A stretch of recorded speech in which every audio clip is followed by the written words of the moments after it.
सभी दर्शकों का प्रतिज्ञा 21 चैनल में हार्दिक स्वागत है। आज गणित का टॉपिक है ऐकिक नियम। तो गणित का अध्ययन करेंगे और उसमें भी हमने टॉपिक लिया है ऐकिक नियम।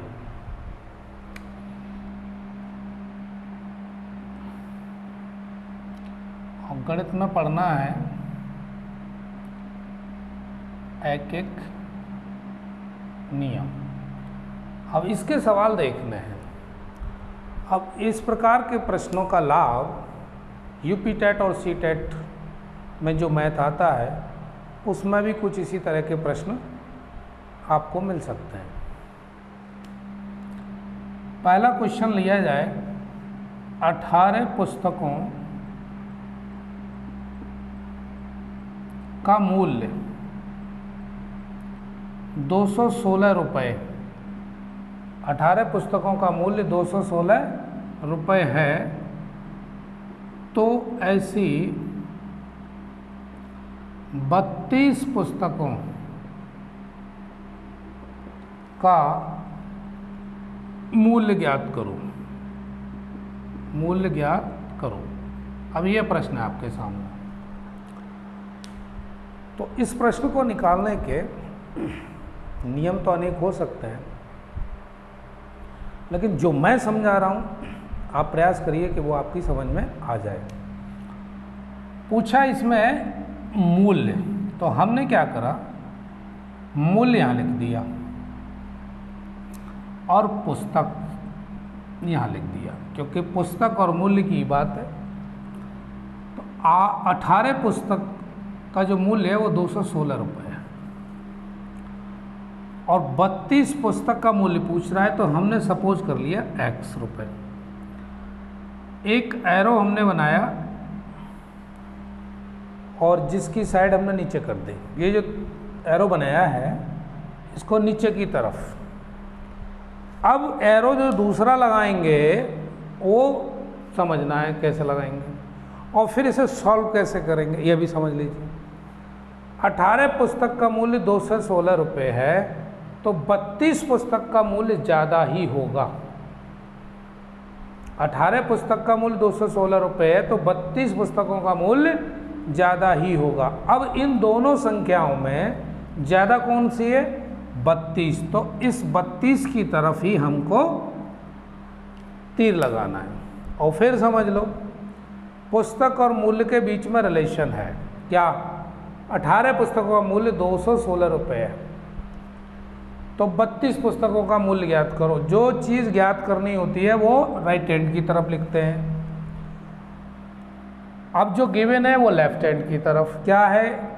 18 पुस्तक का मूल्य 216 रुपये, 32 पुस्तक का मूल्य हमने मान लिया x रुपये। इस वाले एरो को नीचे बना देते हैं, इसमें कोई भी फेरबदल नहीं करना है।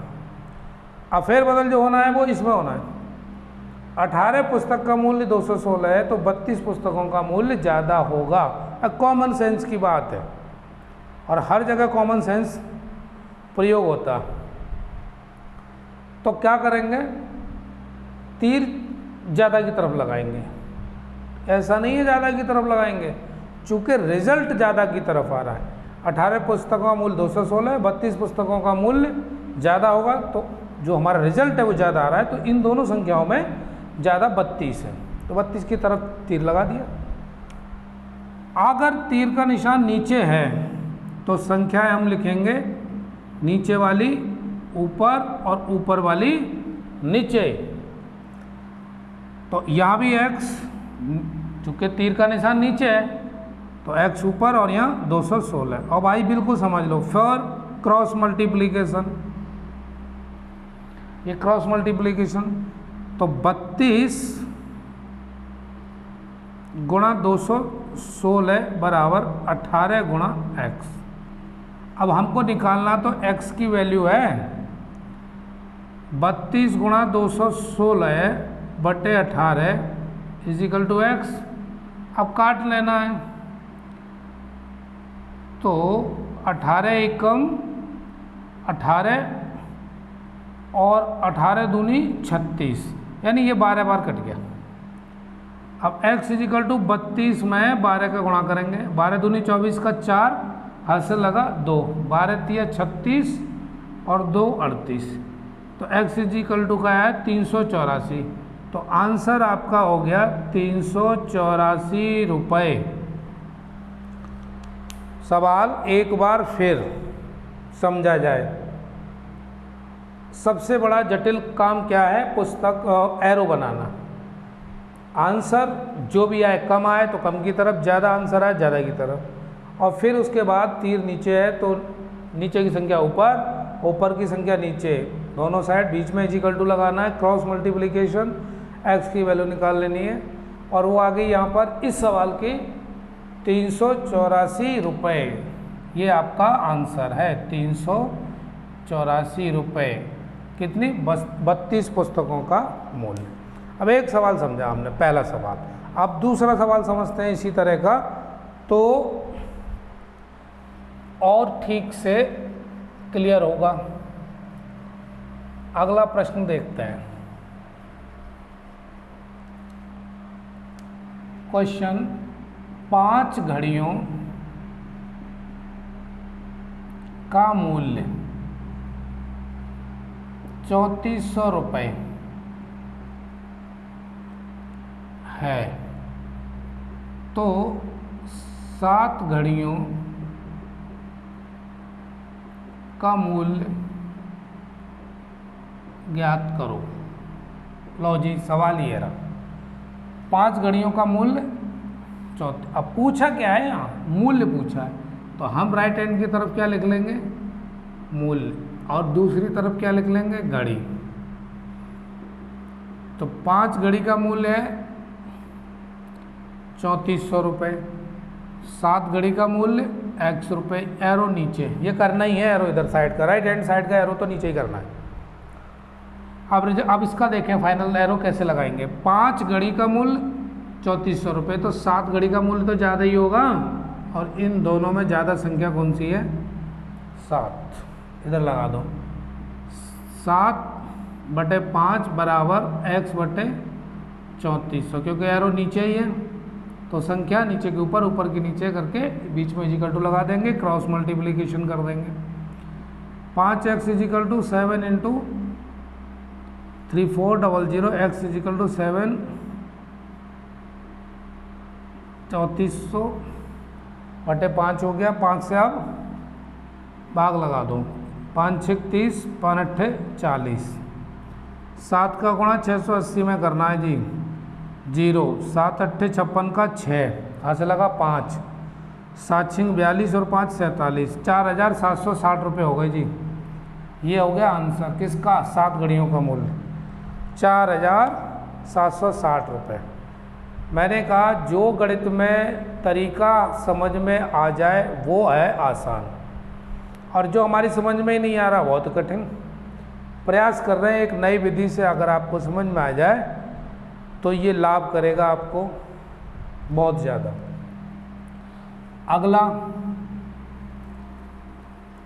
प्रश्न देखते हैं।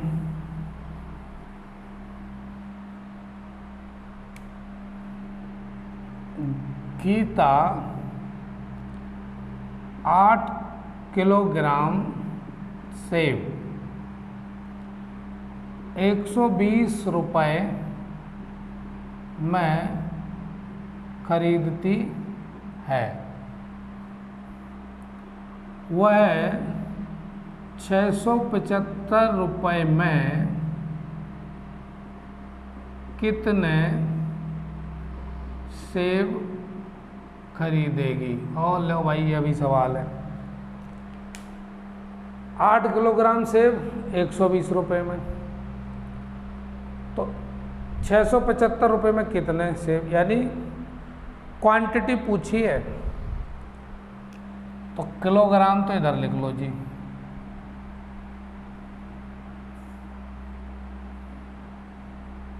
और इधर लिख लो सेब। 120 रुपये में आते हैं 8 किलोग्राम सेब, यही है 120 रुपये में 8 किलोग्राम। और 675 रुपये में भाई कितने आएंगे, ये सवाल पूछ लिया हमसे।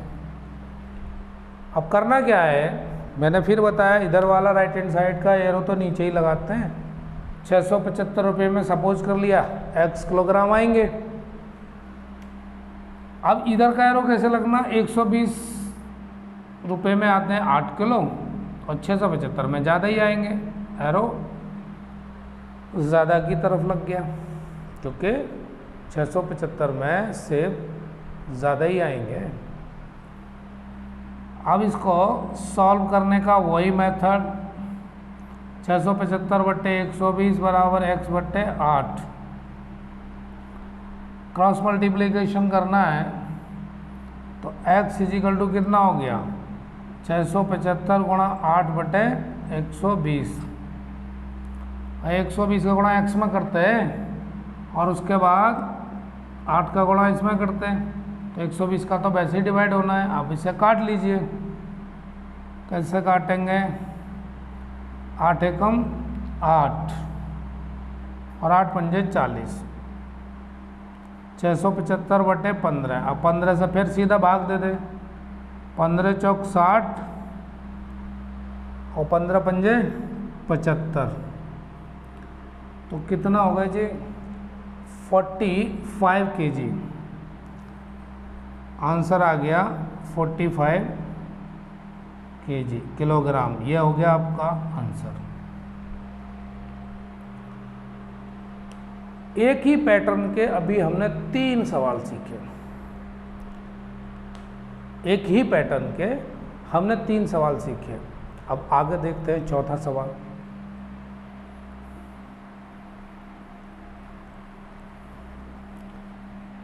अगला सवाल क्या कहता है, 35 मीटर कपड़े से कितनी कमीजें बनेंगी जबकि एक कमीज बनाने में 1.75 मीटर कपड़ा लगता है।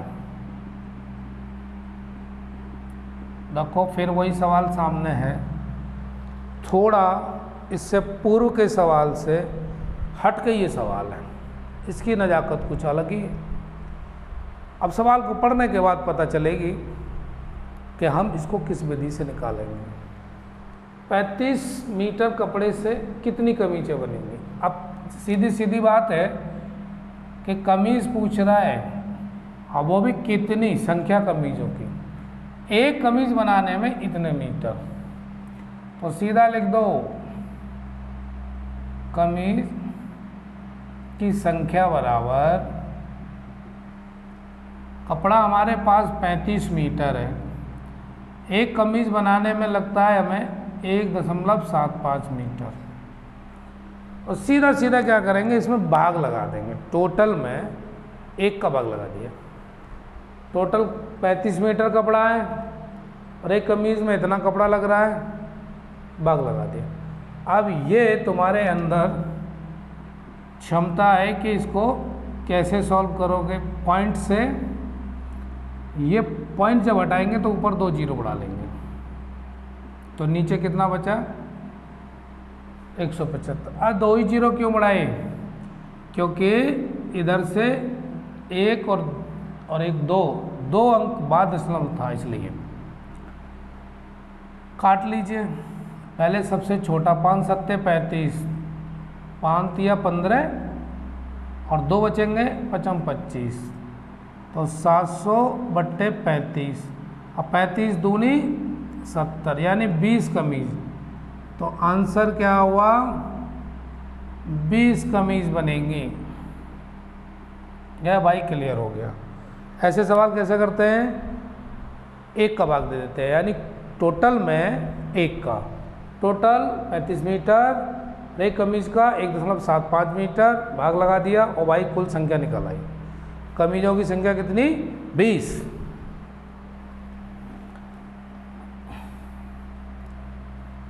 इस तरह हम समझते चल रहे हैं अगले प्रश्न की ओर। अगला प्रश्न क्या कहता है? 6 मनुष्य 10 दिनों में 3 किलोमीटर लंबी सड़क बना सकते हैं। सवाल क्या है? 6 मनुष्य 10 दिनों में 3 किलोमीटर लंबी सड़क बना सकते हैं। 16 किलोमीटर लंबी सड़क 16 किलोमीटर लंबी सड़क 15 मनुष्य कितने दिनों में बना लेंगे? अब फिर वही एक सवाल, तो फर्स्ट 3 क्वेश्चन बताए उसी पैटर्न का ये। 6 मनुष्य 10 दिनों में 3 किलोमीटर लंबी सड़क बना सकते हैं। 16 किलोमीटर लंबी सड़क 15 मनुष्य कितने दिनों में बना लेंगे? देखिए, दिन पूछे हैं इसने और सड़क की लंबाई यानी लंबाई हो गई और यहाँ मनुष्य हो गए। 6 मनुष्य 3 किलोमीटर लंबी और कितने दिन में? 10 दिन में बना लेते हैं। 6 मनुष्य 10 दिन में 3 किलोमीटर लंबी बना लेते हैं। 16 किलोमीटर लंबी 15 मनुष्य कितने दिन में? एक्स सपोज कर लिया और एरो लगा दिया आपने ये नीचे। अब इस सवाल को, अब यहाँ 3 आइटम हो गए, 1 2 3। अब उससे पहले बढ़ा रहे थे 2 ही थे। अब इसको छुपा लो। 3 किलोमीटर लंबी 10 दिन में बन रही है और 16 किलोमीटर लंबी ज़्यादा दिन में बनेगी। 16 किलोमीटर लंबी सड़क ज़्यादा दिन में बनेगी, तो इन दोनों में ज़्यादा संख्या कौन सी है? 16। अब इसको छुपा लो। 6 मनुष्य 10 दिन में काम खत्म कर लेते हैं। 15 मनुष्य जल्दी करेंगे। 6 मनुष्य लगे हैं काम पे, वो 10 दिन लगा रहे हैं, 15 लगा दो, जल्दी खत्म कर लेंगे। तो जल्दी का मतलब इन दोनों में संख्या कौन सी जल्दी है? 6। इसकी तरफ लगा दो। अगर तीर ऊपर है तो संख्या जैसी की तैसी ऐसे ही उतार लेते हैं, और यदि नीचे है तो मैं जस्ट अभी बता के चुका हूँ कि नीचे की संख्या ऊपर, ऊपर की नीचे, और 1/10 लिख दिया। अब बस काटना बाकी है। अब ये 10 का इधर भाग हो रहा है, 3 दूनी 6 और 2 गुणा 16 गुणा 10/15। एक्स यहाँ लिख लीजिए। 5 तिया 15 और 5 दूनी 10, तो 2 गुणा 16 गुणा 2/3। तो 2 का गुणा 16 में करेंगे 32, 32 दूनी 64, 64 में 3 का, 3 दूनी 6, 3 कम 3, 21 है 1/3 दिन। ये क्या बना? आंसर। तरीका वही है, समझना क्या है? ये एरो लगाने का तरीका समझना है। 6 मनुष्य 10 दिन में, 15 मनुष्य जल्दी करेंगे, और इन दोनों में संख्या जल्दी कौन सी है ये ध्यान रखना। 6 पहले आती है, छोटी है, इसकी ओर एरो लगा दिया। आंसर आपका आ गया 21 सही, 1/3। आगे देखते हैं।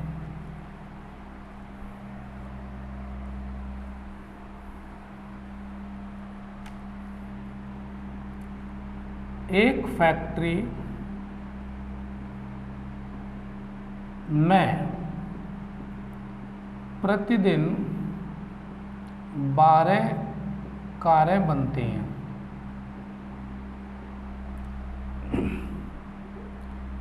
तो वर्ष 1950 में कितनी कारें, वर्ष 1950 में कितनी कारें बनेंगी, जबकि 65 दिन अवकाश था। भाई ये भी अपने आप में एक बिरलाई सवाल है, इसको भी समझते हैं। एक फैक्ट्री में प्रतिदिन 12 कार बनते हैं, ठीक। अब एक जो कह रहा है 1950, इससे हमसे ये जानना चाह रहा है कि भाई एक साल में कितने दिन होते हैं, और 365 दिन होते हैं जी। एक वर्ष बराबर 365 दिन। अब ये लीप ईयर है या नहीं, ये भी देखना। 4 का भाग जाएगा तो लीप ईयर, नहीं जा रहा है तो सामान्य वर्ष है। 4 चौक 16, 3 बचेंगे, और 4 अट्ठे 32, 4 9 36, 4 का भाग जाना ही नहीं है इसमें, तो लीप वर्ष तो है नहीं है। ये सामान्य वर्ष है, साधारण वर्ष है। तो एक वर्ष में 365, तो इस साल 1950 में भी 365 ही दिन हुए होंगे। अब 350 में 1950 में 365 दिन हुए होंगे, और 65 दिन की छुट्टी कर दी इसने, तो अब कितने दिन बचे हमारे पास? 300। कुल दिनों की संख्या, कुल दिनों की संख्या बराबर कितनी हो गई? 300। अरे एक साल में 365 दिन, 65 घटा दिए क्योंकि छुट्टी है, तो 300 दिन बचे। और एक दिन में बनाता है ये 12 कार। तो 1950 में कुल कार बनेंगी, भाई कितनी बनेंगी? अब 300 में गुणा कर दो सीधा सीधा 12 का, क्योंकि दिन हमें पता चल चुके हैं।